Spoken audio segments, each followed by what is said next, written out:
This is certainly a very trying moment for our country and for the leadership of this country. And as a National Assembly, we believe that we have a very critical and crucial role to play in ensuring that the current situation of protests across the country is brought to an end. I want to thank Mr. President for exhibiting his very deep democratic credentials. The protests have gone on for over 10 days, and probably today is the 11th day across many states of the country. And I think the protesters had expressed their legitimate rights.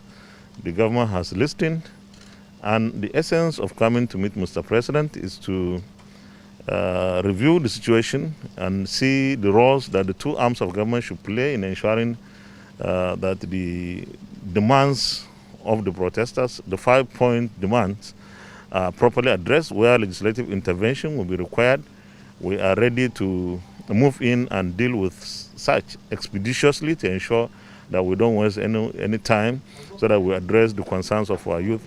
Where the executive role is expected, we are sure that the executive will also expedite action, and we will be watching to ensure that such demands are properly met. It is also very critical at this point to mention this.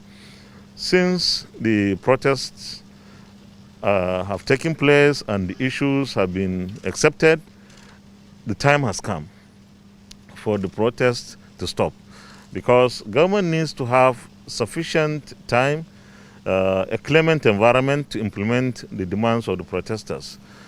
We also need to have our economy to continue to go on. When you try to stop everybody from engaging in their lawful businesses, closing roads to markets and other economic places, we distract the economy of the country, and that is not the best way to go. If the issues had not been accepted, then there would have been genuine reasons to continue with demonstrations and protests. But since the issues have been accepted, we should give government time to implement the issues. And therefore, I'm taking this opportunity to appeal to our youth who are protesting that the protests have already yielded the desired results. First of all, they say end Sars. That was the beginning. Sars was ended not by the IGP. Sars was ended by the president himself. The president, President Muhammad Buhari, made a statement, a presidential statement, and that will be the first time that any president will say end Sars. And Sars has ended. The other issues followed. The other issues are being addressed, and that's why we are here. So I believe that the time has come for this protest to come to an end, to allow government to address the issues in a very short time. I also believe that other Nigerians have legitimate rights to go on their lawful businesses without let or hindrance.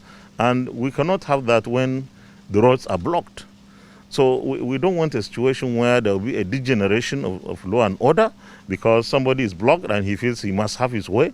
So we believe that withdrawing from this process at this moment is the right thing to do. Meanwhile, give us the opportunity to deal with matters that we have, as a government, agreed to handle.